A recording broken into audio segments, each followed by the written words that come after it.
अस्सलामुअलैकुम नाजरीन। इंसान की ज़िंदगी का पहिया कितनी तेज़ी के साथ घूमता है। इंसान की एक छोटी सी गलती उसकी ज़िंदगी बर्बाद कर देती है। सिर्फ एक नुक्ता महरम को मुजरम बना देता है। इंसान सोचता कुछ है और होता कुछ है। कल तक यही दुआ ज़हरा अपने नाम नहाद शोहर के साथ बैठकर विक्ट्री के निशान बना रही थी और आज उसी शोहर से जान बचाने की खातर दारुल उमान में छुप कर बैठी है। बदलता है रंग आसमान कैसे कैसे। यही दुआ ज़हरा अपने माँ बाप की लाडली हुआ करती थी। इसके माँ बाप इसके लाड लडाया करते थे, लेकिन आज उसी लाडली ने अपने माँ बाप की इज्जत को खाक में मिला दिया और सारी दुनिया के सामने जलील करवा कर रख दिया और खुद भी जलील हो रही है। जिस शोहर की खातर इसने अपने माँ बाप को छोड़ा, अपने बहन भाई छोड़े, अपना खानदान छोड़ा, आज वही शोहर इसकी जान लेना चाहता है। इसकी वजह तो मालूम नहीं हो सकी कि ये सारा मामला क्या हुआ, लेकिन ऐसा ही होना था, क्योंकि बुरे काम का रिजल्ट कभी अच्छा नहीं निकलता।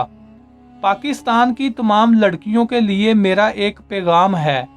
तुम्हारी इज्जत की हिफाजत, तुम्हारी जान की हिफाजत तुम्हारे माँ बाप के घर की चार दीवारी में ही हो सकती है।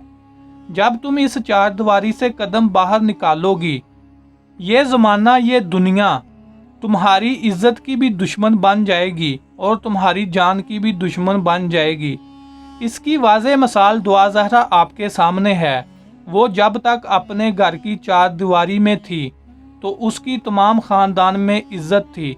दुआ ज़हरा के माँ बाप, इसके बहन भाई दुआ ज़हरा को अपनी पलकों पर बिठाते थे, लेकिन इस बदबख्त लड़की ने एक ऐसे कम ज़र्फ इंसान की बातों में आकर एक गलत कदम उठा लिया, जिसकी वजह से उसकी इज्जत भी चली गई और जान वो बचाकर दारुल उमान में छुप कर बैठी है।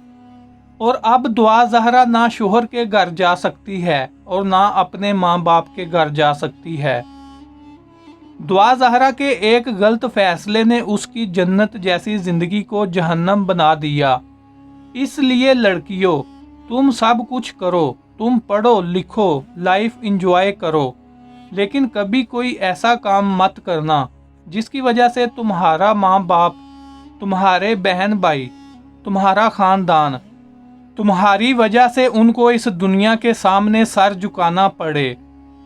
तुम्हारी वजह से वो इस दुनिया के सामने शर्मिंदा हों। तुम्हारी वजह से उनके सर शर्म से झुक जाएं। तुम्हारी वजह से वो लोगों की नज़रों से गिर जाएं। कभी कोई ऐसा गलत काम मत करना कि ये दुनिया वाले तुम्हारा नाम लेकर तुम्हारे माँ बाप की तरफ उंगली करें कि वो देखो फलां बेटी का बाप जा रहा है, फलां बेटी की माँ जा रही है, फलां लड़की की बहन जा रही है, फलां लड़की का भाई जा रहा है। ये जो आजकल हमारे माशरे में एक घटिया किस्म का ट्रेंड चल गया है, घर से भागकर शादी करने वाला, इस ट्रेंड ने हमारी नौजवान नस्ल को बर्बाद करके रख दिया है। आज मोस्टली लोग घर से भागकर कोर्ट मैरिज कर लेते हैं और उनका अंजाम भी फिर वही होता है जो आज दुआ ज़हरा के साथ हो रहा है। ये जो इंटरनेट की मोहब्बत होती है, व्हाट्सएप पर, फेसबुक पर, इंस्टाग्राम पर, टिकटॉक पर, लूडो पर, पबजी पर, इस मोहब्बत का अंजाम भी फिर ऐसा ही होता है। दुआ ज़हरा और ज़हीर की मोहब्बत का आगाज़ भी पबजी से ही हुआ था। ये दोनों पबजी खेलते खेलते मोहब्बत करने लगे। फिर बात व्हाट्सएप पर आई, फेसबुक पर आई, ऑडियो वीडियो कॉल पर आई और आखिर में 3 साल के बाद दुआ ज़हरा इस इंटरनेट की मोहब्बत को हासिल करने के लिए घर से भाग गई। लड़कियों के लिए पैगाम यही है कि कभी भी चंद दिन की मोहब्बत के लिए, चंद महीनों की मोहब्बत के लिए अपने माँ बाप की सालों की मोहब्बत को ना बुलाया करो और अपनी चंद दिन की मोहब्बत के लिए कभी भी अपने माँ बाप की इज्जत को खाक में ना मिलाया करो। तुम्हें तो उस वक्त मोहब्बत के बखार में कुछ नज़र नहीं आता लेकिन तुम्हारा माँ बाप उसी वक्त मर जाता है जब कोई लड़की अपने घर से कदम बाहर निकालती है। लड़की के लिए ये एक आम सी बात होती है कि मैं घर से भागकर शादी कर लेती हूँ और बाद में अपने माँ बाप को मना लूंगी, राजी कर लूंगी। लेकिन ऐसा होता नहीं, क्योंकि जो इज्जत चली जाती है वो वापस नहीं आती, और जो दाग बदनामी का माथे पर लग जाता है वो कभी साफ नहीं होता। कुछ हद तक माँ बाप तो उसी दिन मर जाता है जिस दिन लड़की घर से भागती है, और बाकी का लोगों के ताने सुन सुनकर मर जाता है। मैं उम्मीद करता हूँ कि जो मैं बात समझाना चाह रहा था आपको समझ आ गई होगी। बाकी कमेंट बॉक्स में कमेंट करके ज़रूर बताइएगा कि आपकी इस सारे मामले में क्या राय है।